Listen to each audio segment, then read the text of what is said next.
Hi everyone, welcome to SAMA, a program which invites an expert each week to discuss a topic from their area of expertise. This week we are delighted to have Dr. Ryan Shelton as our guest expert to discuss hair loss and how it can be prevented. Hair loss affects a lot of people. Over 50 million Americans are experiencing hair loss.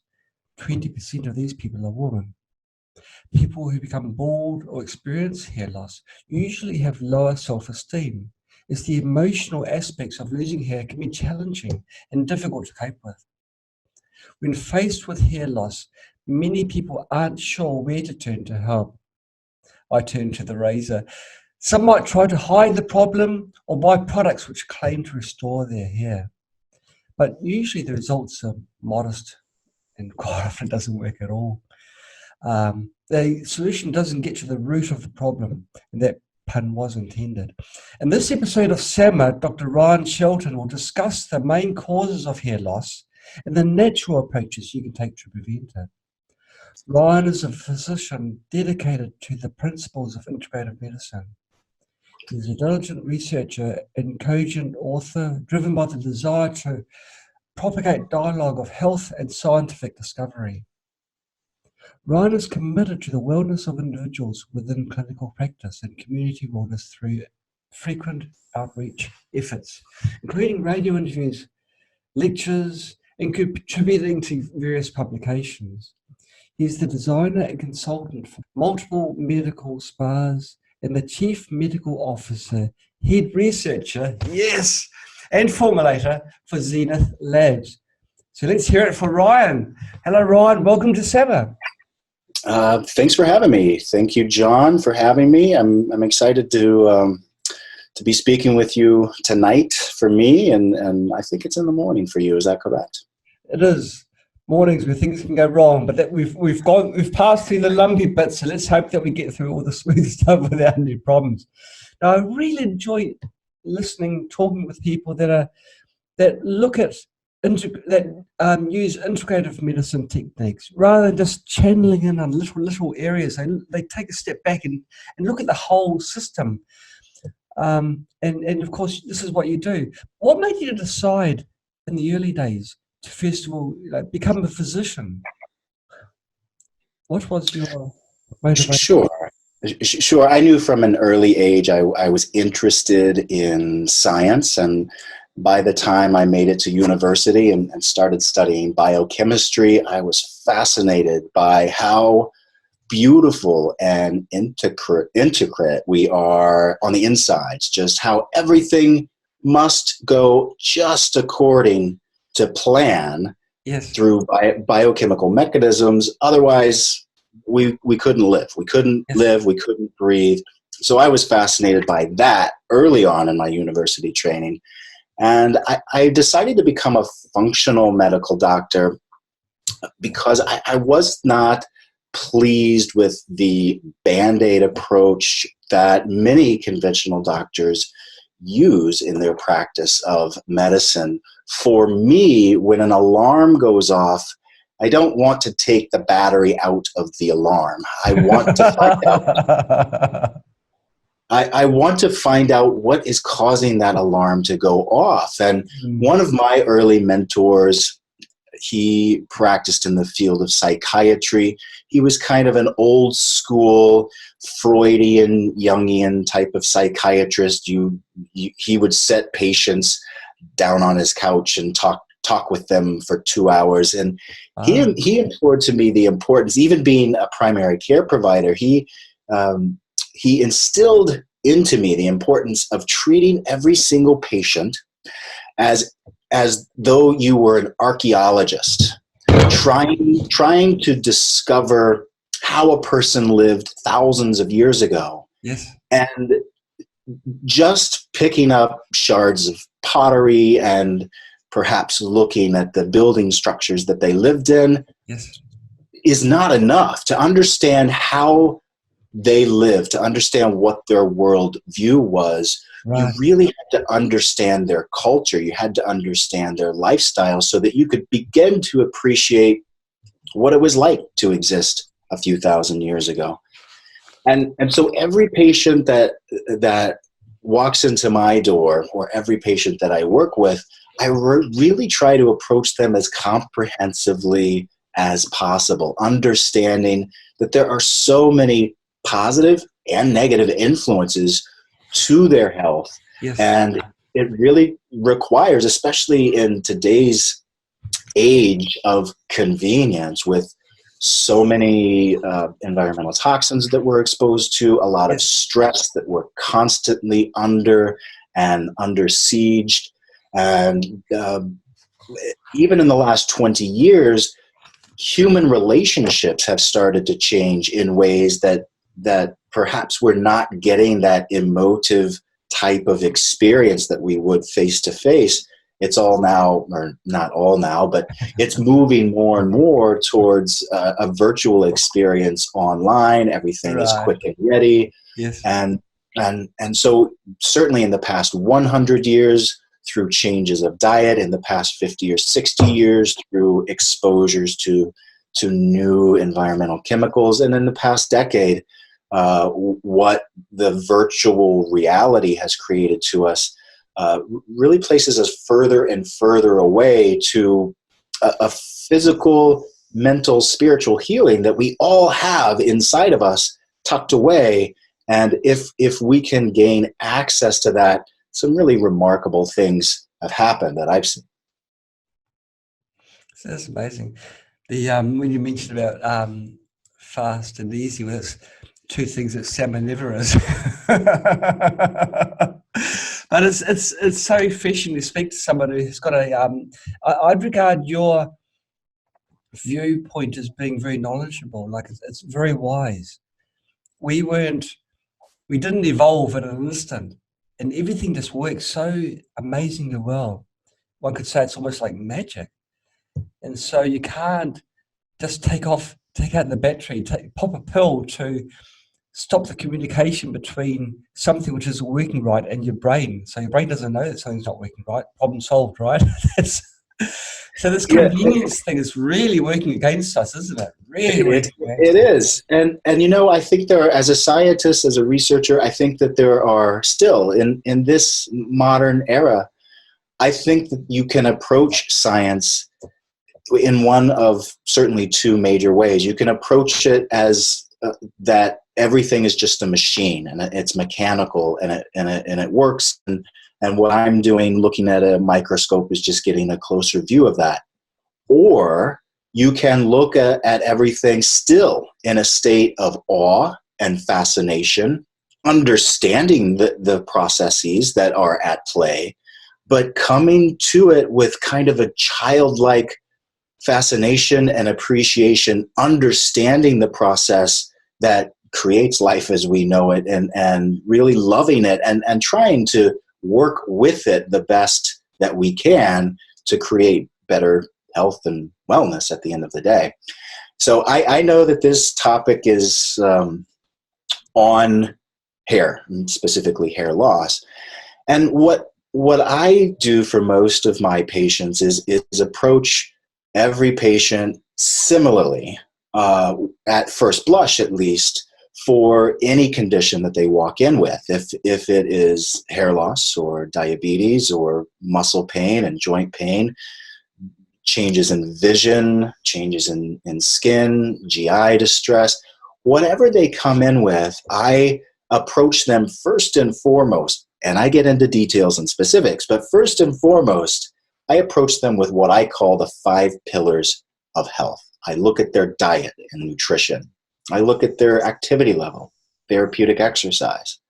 I look at their endocrine system, because this amazing hormone or endocrine system that we have is this symphony of communication that is constantly occurring inside of us, telling our organs what to do, telling our brain what to think in terms of these neuroendocrine systems and neurotransmitter systems. It's that inner communication that occurs, the hormone system. So making sure that it's in proper balance, looking at detoxification pathways in the body and the mind-body relationship. Most of us are under a great deal of stress. And most of us do not practice daily stress relieving techniques to help mitigate some of the physical and mental effects of the stress that we're all under. Now we can change the stressors externally from time to time, but what we have more power over and what we have more control over is how our body responds to stress and how we react to stress. And there are some simple techniques that I educate my patients on to get better control of your body's physiological reaction to stress so that it doesn't cause some of the physical problems. So that's the fourth pillar. And then the fifth pillar I look at is, in the chemical world, either a medication or a botanical agent or a nutritional supplement. So something external that you take. If Right. it's an all natural substance, if it's an herbal botanical agent, if it's a pharmaceutical medication, I tend to work up a ladder of therapy, starting at the base, where I review those first four pillars: nutrition and diet, exercise and physical activity, the mind-body detox relationship, hormone balancing, and then if we need to start adding things externally, I'm on board, because I'm at the end of the day, I'm interested in helping patients, and if that includes botanical agents and natural supplements or even pharmaceutical agents, I'm all for it, even though I have to meet each individual with their own worldview and what they want out of their medical care. So hair loss is very common worldwide, and it is increasing in its prevalence. And I want to briefly go through each of those 5 pillars of health to tell you what I would do, and then we'll talk more specifically about hair loss. So let's talk about diet and nutrition first of all.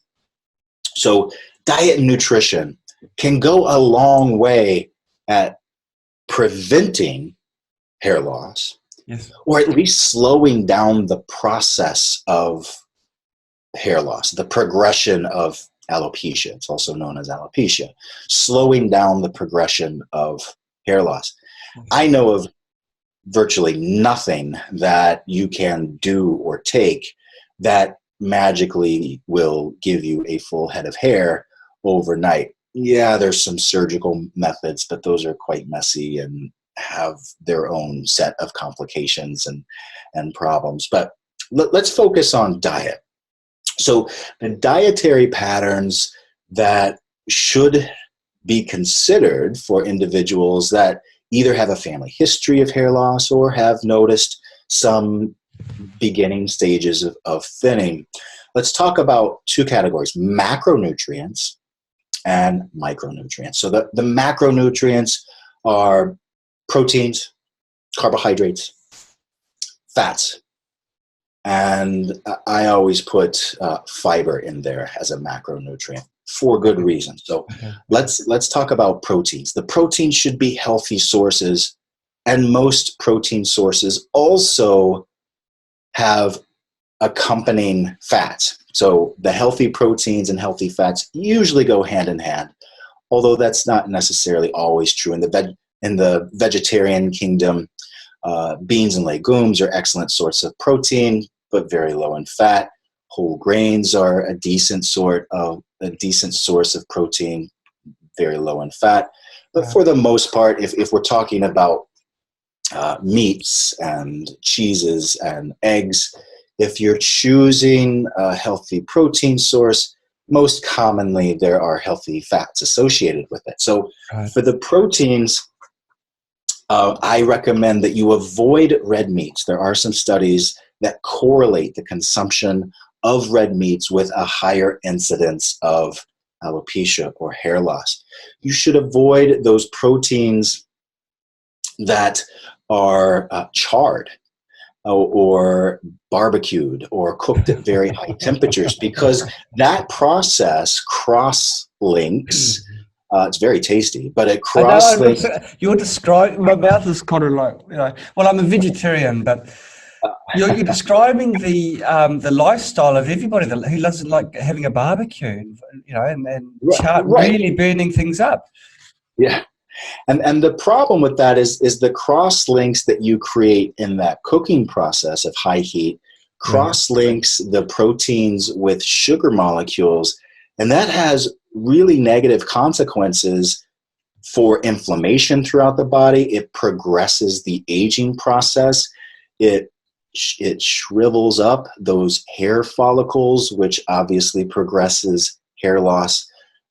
So avoid high heat, charred, barbecued foods as protein. So those are foods that you want to try to limit, if not avoid. Red meats and charred meats. Yeah. The proteins that you want to consider are nuts and seeds, because not only do they have fantastic protein, but very healthy fatty acids, essential fatty acids. Things that live in the ocean. So good sources, hopefully wild sources of cold water fish. Salmon is an excellent option. Halibut is an excellent option. Certain varieties of tuna can be an excellent option. Certain varieties of shrimp and shellfish can be an excellent option. You do have to be cognizant of the source and certain pollutants that can be associated with the fish and seafood products, such as heavy metals like mercury and lead and arsenic. So making sure that you're choosing good healthy sources of seafood and things that live in the ocean. So we have nuts and seeds, we have fish, and I know you're a vegetarian. I hope not to offend you in any ways, but ethically grown grass pasture fed beef and bison and deer and elk actually have a much better essential fatty acid profile than those that are raised in stockyards and fed grain. Right. They have higher levels of B vitamins. I'm talking about grass-fed, free-range, happy cows and buffalo and elk. They have higher levels of carnosine, which can be beneficial for hair growth as well. So happy animals can lead to a happy head of hair. And then free-range poultry and egg products, I think, would be an excellent source of protein and essential fatty acids. Now so those are in the animal kingdom. Now let's move a bit into the vegetable kingdom, where I've already mentioned beans and legumes, fantastic source of protein, low in fat. And then some healthy fats that you can get in the vegetable kingdom. Let's think of avocados and olives and nuts and seeds, coconut milk, all of these fantastic sources of fat. So why am I talking about this? Because protein is essential for good nutrition and good hair growth. Healthy fats, essential for good nutrition and healthy hair growth. And now let's talk about another category of macronutrient, carbohydrates. We want to avoid high carb, refined carbohydrates of all types. It exacerbates inflammatory processes throughout the body, and anytime you aggravate inflammatory processes, which we'll get into in a little bit, that atrophies hair follicles, or it can contribute to atrophy of hair follicles and lead to the progression of a faster hair loss. So anything high carbohydrate, refined carbohydrates, the sweets, the sugars, anything baked, going back to the cross-linking, so that yummy bread that fills the room with an incredible aroma, that has the starches and proteins that cross-link, that can be deleterious to hair growth. One more thing, going back to fats, avoid I'm also... I'm going to unfriend you, because you've just described everything I like. Briefly going back to fats, avoid to the best you can any saturated fats or trans fats, because just serves to aggravate the inflammatory process. Okay.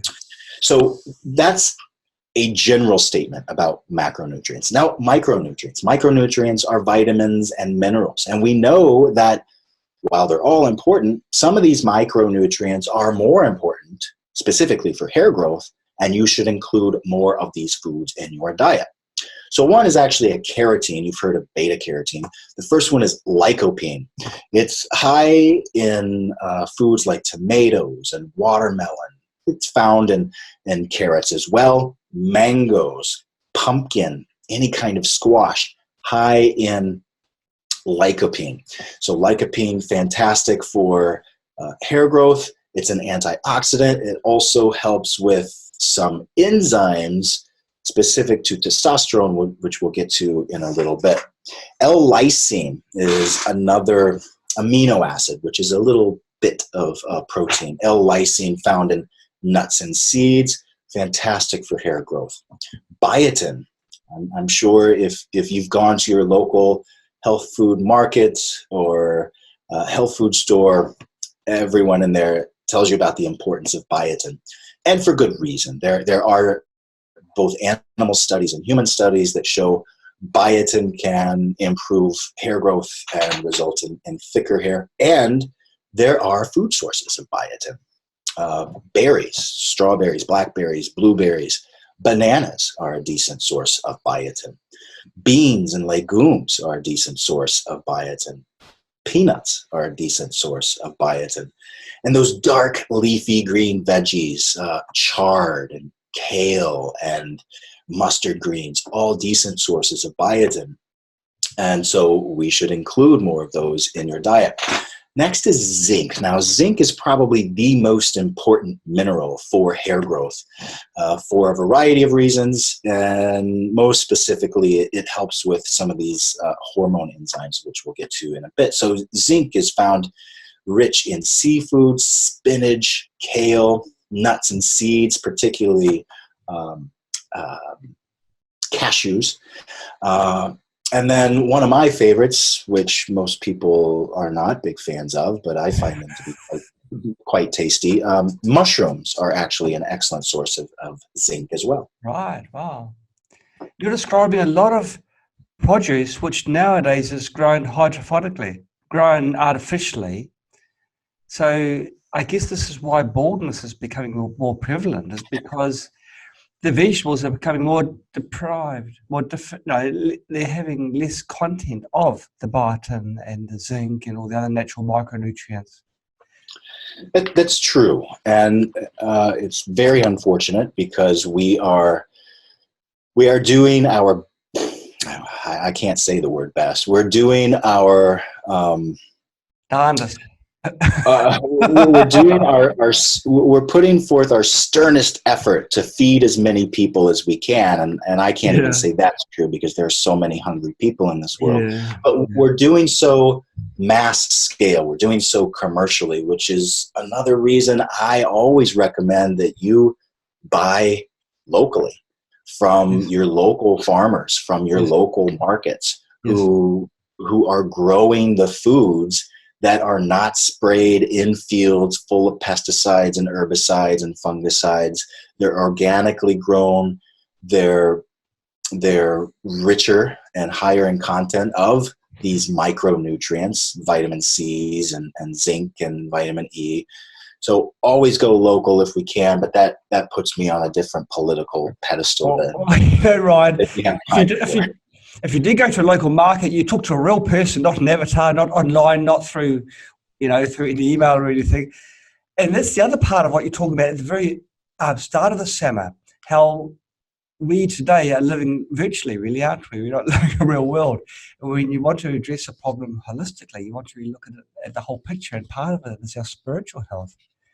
You don't get any sort of benefits from or very few benefits with just communicating with all your friends and everything online. Who doesn't enjoy facing a real friend face to face and just going somewhere with them and having a good laugh and That's part of good health, isn't it? And so that's an added bonus of going to a real farmer's market, meeting real farmers, real people.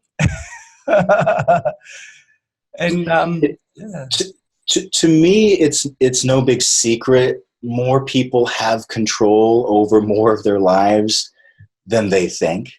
Yes. They may not believe it, but people have more control over their lives than they think. And one of the key words that I use for people, because it works at the smallest scale through all the way to the biggest scale, is the word sustainable. You ask yourself, is this action sustainable? Is it sustainable for me? Can I begin to eat more brightly colored foods? I recommend 9 servings of 5 colors every single day. Wow. Can I sustain eating more nuts and seeds? And can I sustain my pocketbook? Can it sustain paying a little bit more for happy cows and happy milk? Can I sustain this? Can my neighborhood sustain it? Can my community sustain it? So every choice that you make for your own health is not a selfish one. It affects everything. So the answer to the question that should be asked when you make a decision about health, can I sustain it? Is it a sustainable solution? If it is, and if you follow most people know what a healthy diet is. It's rich in fruits and vegetables, healthy proteins, healthy fats. It's shopping on the perimeter of your grocery store or market, not going down the aisles where all of the processed manufactured. You know those tricks, don't you? You know them. It's not the chemical. I don't want to eat chemicals. I want to eat food. I want to eat something that was living so it can give me life. Yeah, yeah. So that's briefly on diet. So important. And if you implement these strategies earlier, they can provide more benefit down the road. Now let's talk about the importance of hormone balancing. So when it comes to hormone balancing, I like to hone in on one hormone in particular. It's present in both males and females, though more in males than females, testosterone. So testosterone has been widely studied. It is probably the most studied hormone when it comes to hair loss, and for good reason. Yes. So testosterone is metabolized internally by the body. The body has to deal with any chemical, if it's from the outside or if it's endogenous from the inside. Right. And hormones are chemicals, so it has to be metabolized. And the process of metabolizing testosterone can go down a few different pathways. And one of those pathways is completely awesome and great. It leads to no negative effects. Your body's happy with it. It excretes it from the body, or it recirculates it within the body. No problem. We're happy. We are either recirculating this vital hormone, or we're changing it into a form that we pee out. Great. That's how it's supposed to work. Unfortunately, there are other pathways that can metabolize testosterone. One of them is through an enzyme called 5-alpha reductase. Fancy biochemical word. 5-alpha reductase. It's just the name of an enzyme that changes testosterone into a really much more potent form of testosterone called dihydrotestosterone. It's also abbreviated DHT. DHT causes problems. Really? DHT binds to testosterone receptors way more tightly and tenaciously than testosterone does. And so it grabs hold of the receptors and activates them more strongly than your happy little testosterone does. And that's a problem for both men and women, because the receptors in our scalp are actually rich in testosterone receptors. But if we're stimulating them through the wrong form of testosterone, not happy testosterone, but DHT, dihydrotestosterone, you're stimulating them too hard, and the hair follicle moves from the telogen phase, from the anagen phase, which is a phase of growth, to the telogen phase, which is not growth, faster. And it's more likely to stay in telogen phase and not regrow hair. All of us, even you, all of us have hair follicles that are in turnover. For most of their lives, these hair follicles' lives, they're in the anagen phase. They're producing hair. And they all go through a cycle during the telogen phase where they don't actively grow hair. They're chilling. They're on holiday. And then the idea is that they go back into the anagen phase where they actively start growing hair again. The problem is when more and more and more hair follicles are recruited to remain in that no growth phase, the telogen phase, then you don't grow hair. They just shrivel up and become these follicles that are not as responsive to the rest of the physiological processes that they need to be. They don't necessarily die, but they're taking a nap for sure. Sure. And so we want to do things to hopefully slow down that conversion from testosterone to dihydrotestosterone. There's another pathway that changes testosterone into estrogen in both males and females. Amazing. And that causes problems too. That causes the hair cells or hair follicles to remain more in the telogen phase. So what do I want to do? I want to keep more happy testosterone and try to slow down, if not stop, 5-hydro or 5-alpha reductase and aromatase. I've got good news for you. There are natural agents that can slow down both of those enzymes. It's amazing. For instance, for aromatase, green tea, black tea can slow down the aromatase enzyme. Wow. Quercetin, which is highest in onions, especially yellow onions, can slow down aromatase. Berries, dark berries and cherries can slow down aromatase. Fantastic. Red wine can slow because of resveratrol that's found in red wine. Red wine, in moderation, can slow down the aromatase enzyme. It's not in moderation, it slows down everything, doesn't it? It does. And then there are some natural agents that can slow down 5-alpha reductase. Again, green and black tea. Yes. So drink at least 3 to 5 cups of either green or black tea. Not only do they help with this hair growth enzyme, they have other effects too. They make you more focused, give you more energy. They're antioxidants. Some studies have shown that drinking green tea in good amounts can protect against certain kinds of cancer, which is phenomenal. Saw palmetto, which is an herbal extract, saw palmetto can slow down that transition from testosterone to DHT. Pygeum, which is another herbal extract, pygeum. And then 2 culinary herbs that you may have in your own kitchen, thyme and sage. Both of those culinary herbs can slow down the process of that conversion of the happy testosterone to the not so good testosterone.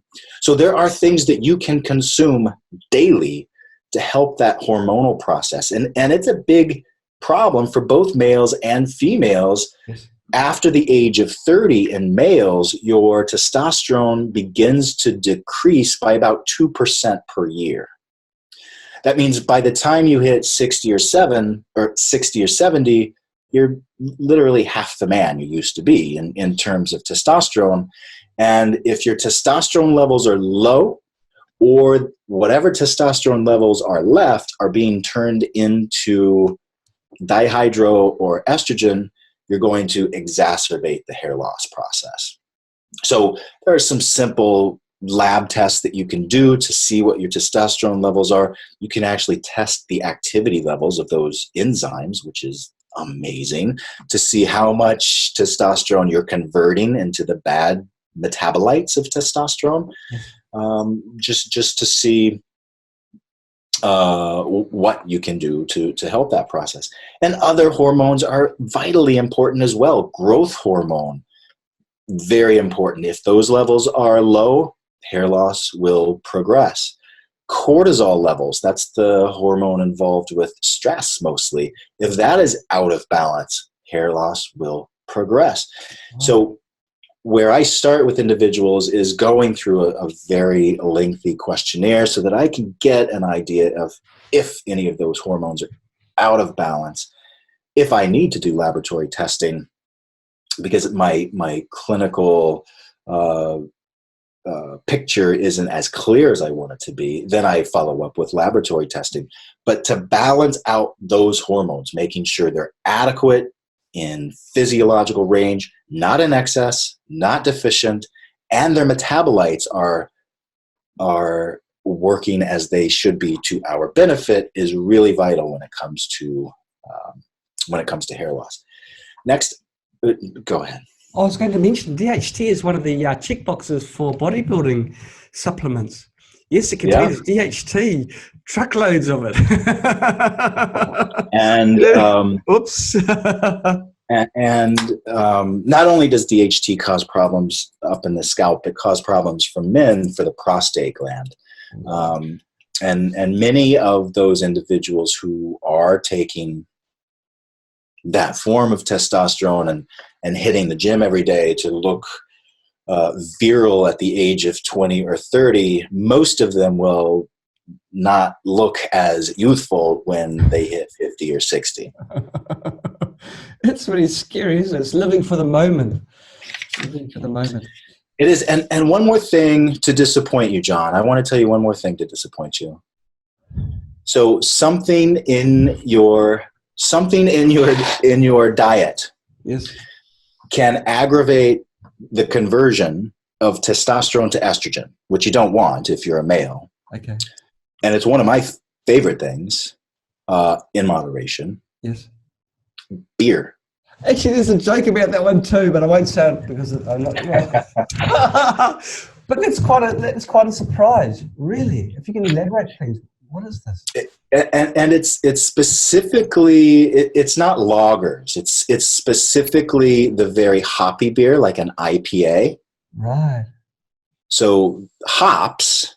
Yes. The herb hop, yes. Or hops, humulus lupulus is the scientific name. Hops, which is in much higher content in IPAs, hops actually increases aromatase, that enzyme that converts testosterone into estrogen. And that not only causes hair loss, speeds up hair loss, but causes problems for the prostate too. So drink red wine, or if you're going to go with beer, drink lagers or pilsners, which are less hoppy than IPAs. Yeah, but then they've got corn syrup problems, haven't they? I wonder if I could slip in a question. Sure. From our beautiful Echo. What can be done to prevent hair loss after birth, after childbirth? Oh yeah, that's a good question, and it's actually absolutely involved with hormones, and it's due to the sudden crash of both estrogen in females. It's due to the sudden crash of both estrogen and progesterone that occurs subsequent to pregnancy. Now you can mitigate that somewhat as long as you're a breastfeeding mother. Because those levels of hormones do not crash as abruptly. Right. But eventually, obviously, you'll have to wean the child, and those hormone levels will drop off even more. And the studies have shown that it's likely due to the crash in progesterone, more so than estrogen. And in my own practice, for a female that is postpartum and has experienced hair loss, if they're no longer breastfeeding, of course you have to approach this case by case, but if they're no longer breastfeeding, I test her hormone levels. Almost always her progesterone levels are too low. I do a natural bioidentical progesterone gel or cream applied topically to get those levels back up into the normal range. They do great. They typically report more energy, better focus, and oh yes, my hair is growing back. So typically it's a drop of that progesterone postpartum that causes the hair loss. Okay, and would you suggest also change in diet? I would suggest a change in diet, and it goes back to making sure that you're eating plenty of healthy protein, plenty of healthy essential fatty acids, particularly omega-3 fatty acids. Use culinary herbs as much as you can. I know I mentioned thyme and sage, but rosemary and turmeric and cumin and cayenne, all of these have some pretty potent both anti-inflammatory and antioxidant effects. And inflammation is troublesome throughout the body, and it's troublesome for those hair follicles too. Anytime you have systemic inflammation going on, anything that you can do to quench those free radicals, and you can make quite a headway just through diet and nutrition. Right. Eliminating the bad sugars, eating healthy fats, more nuts and seeds, more antioxidant mineral foods like zinc, selenium, and chromium. And those culinary herbs go a long, long way, not just for flavor, but promoting better health. Right. The essential oils from those products, if someone has the essential oils of cumin, turmeric, and the others that you mentioned, would that also have the same effect? Let's say if you put the oil on your body, it gets absorbed by your skin. Is that some of it is absorbed, and funny that we're talking about hair loss, because I have seen and I've recommended the application of certain essential oils to the scalp. right? The essential oils do penetrate the skin and are absorbed systemically, but most of their effect are going to be localized. Okay. So if you apply it directly to the scalp, they're going to have more pronounced effects than if you, say, apply it down in the arm. And some of my favorite essential oils for topical use for hair on the scalp would be rosemary, lavender, cedarwood is quite good, and frankincense. So mixing together those essential oils and basically massaging them into your scalp can improve circulation locally, and as long as inflammation is under control, increasing local circulation to the scalp is a great thing. And all those oils that you mentioned are very lovely smelling oils as well, very aromatic. So absolutely, an extra bonus there too. So I have two more things to touch on. I know we're running a little short on time, and then I'll take any other questions. So the next thing I want to touch on is the detox mind-body relationship. More and more evidence is coming out that exposure to environmental toxins, be they heavy metals, persistent organic volatile oils, plastics, herbicides, pesticides, they can cause problems for hair follicles. They can cause problems for the immune system. They can cause problems for inflammation. And so that's a different topic for another day, but doing the best that we can to limit our known exposure to environmental toxins. And there are a number of different steps that you can do to limit your exposure so that they do not continue to bioaccumulate in the system is a great idea. So that's the detox. And then mind-body. Stress is a problem. It's a problem for most people. And the more tools that we can have in our tool belt to help us deal with chronic stress, the better we will be systemically overall, but the better our health will be, and the better our scalp has an opportunity to regrow hair. So it's not all in the mind. but it is that mind-body relationship that is so important. And if we can engage in deep breathing exercises, if we can engage in meditation or prayer or therapeutic movements like yoga and tai chi and qigong, something to slow us down and take concern off for even 10 or 15 minutes, Yes. can be powerful medicine. Yes. Yes. So I wanted to state that. And then finally, there are some nutritional supplements and topical agents that can be applied that I've seen be beneficial, assuming that diet and nutrition is in place, that you're physically active and engaging in exercise, the hormones are balanced, we have that detox mind-body relationship, and being mindful of that relationship. And there are some supplements that you can take. I mentioned a few herbal extracts, saw palmetto, pygeum. If you have one that includes a highly standardized extract of pumpkin seed, which has been shown to be beneficial for hair growth. So saw palmetto, pygeum, a highly concentrated standardized extract of pumpkin seed, zinc, vitamin B12, having a supplement that contains some elements that work through different mechanisms on circulation, on hair follicles, on inflammation, on hormone balancing. I always like to attack it from all of these different angles because they're all playing a role in why you're losing hair.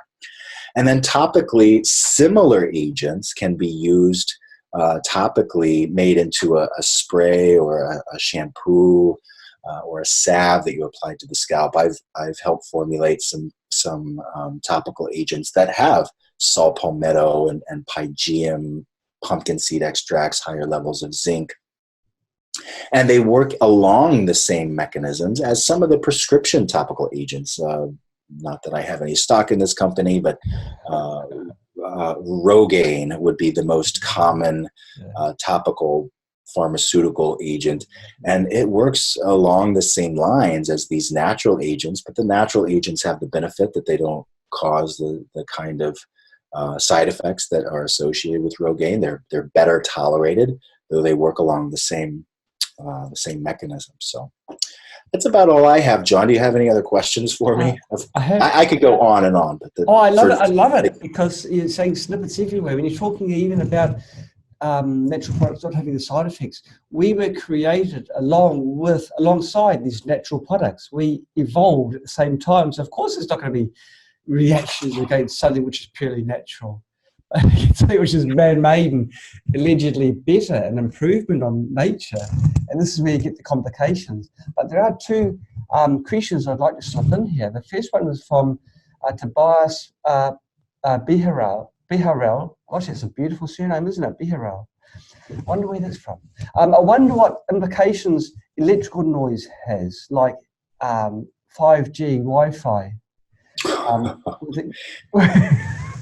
That is a great question. Thank you for that question. So I actually just I did quite a bit of research. It took me several days to reach out to other experts in the field because honestly, I didn't know much about this topic until just a couple of months ago. Right.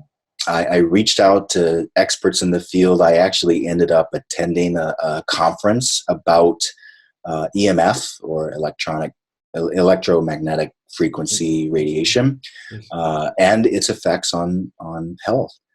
I learned so much, and listening to the experts, and I reached out personally to some of the experts, read a lot of articles, because the more and more I read, the more I was impressed with the research, and the more also that I was discouraged that more people don't know about it.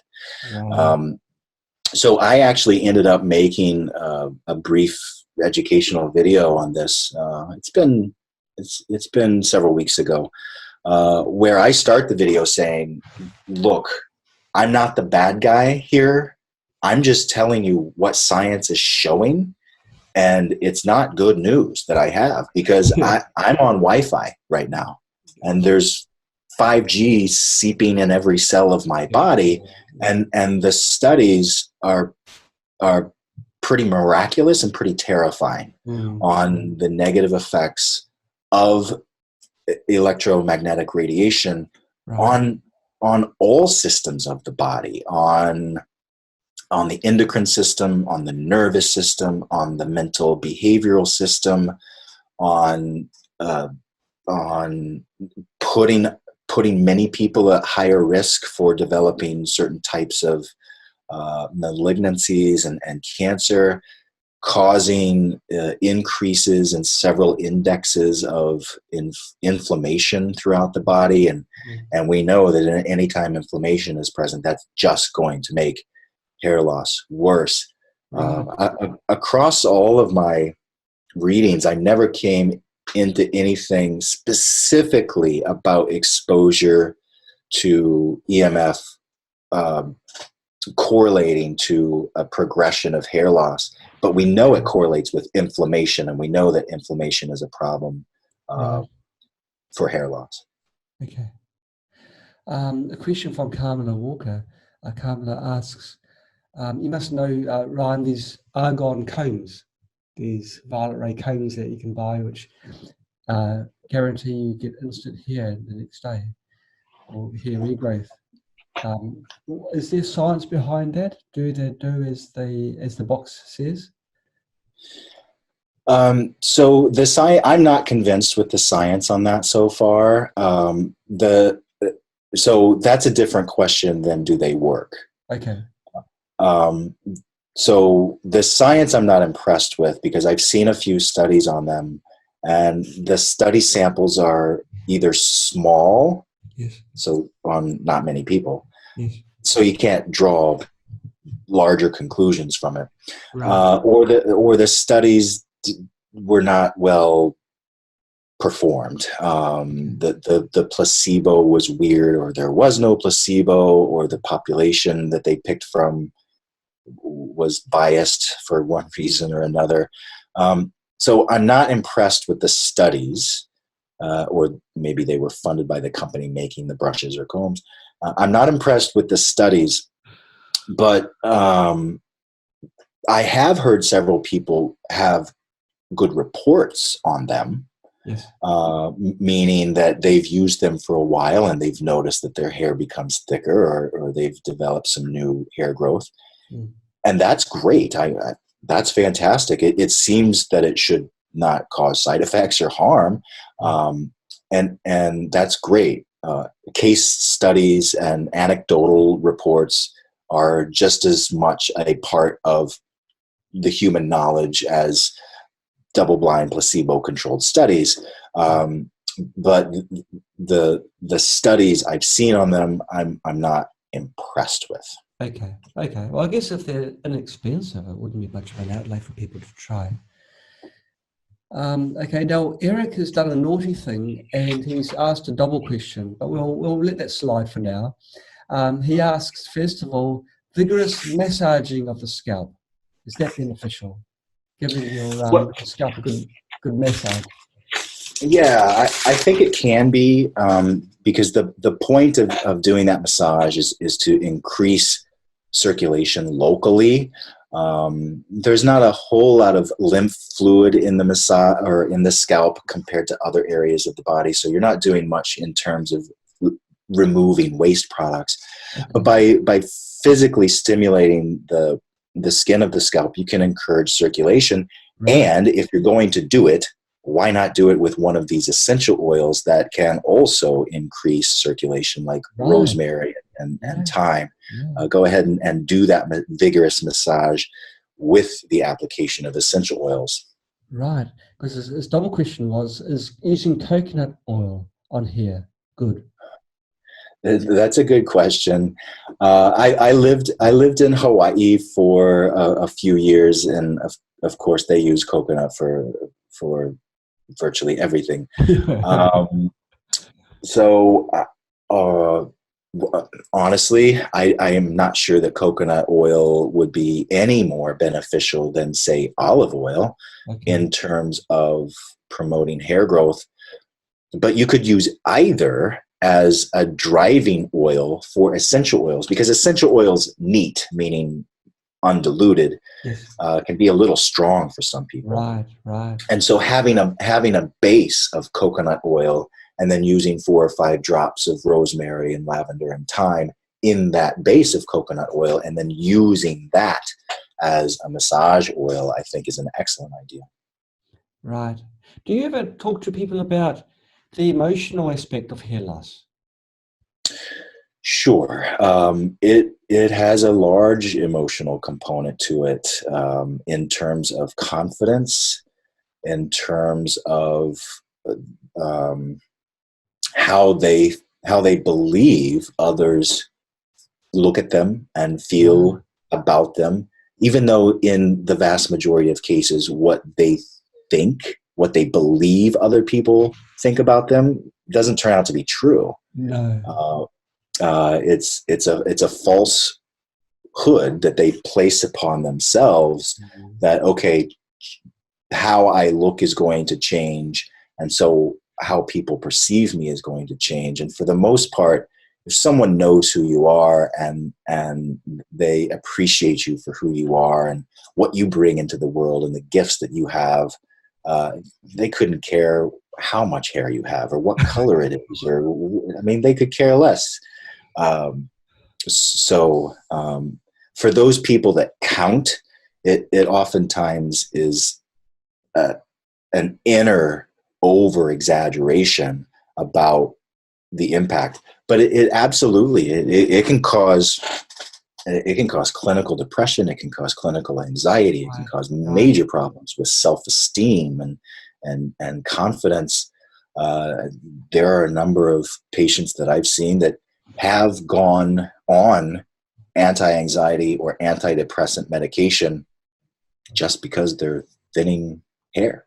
It's very sad. They could perpetuate the problem, I guess, if they become more stressed. Then the cortisol levels go up, and then the hair goes out more. And gosh, that is sad. Look, I appreciate you staying on for so long. The summer was late in starting because of problems on my side, internet problems. I'm wondering if I could slip in just one last question, Ryan, before we do. Before I ask the important question of where we can get more information from your websites. Carmela has asked a question about C60. C60 carbon is used for a multitude of things. It's a miraculous compound. And is there benefit in using that both externally and internally? Do you have any views on that? Sure. I would recommend to begin with external use. Because it is a different kind of compound.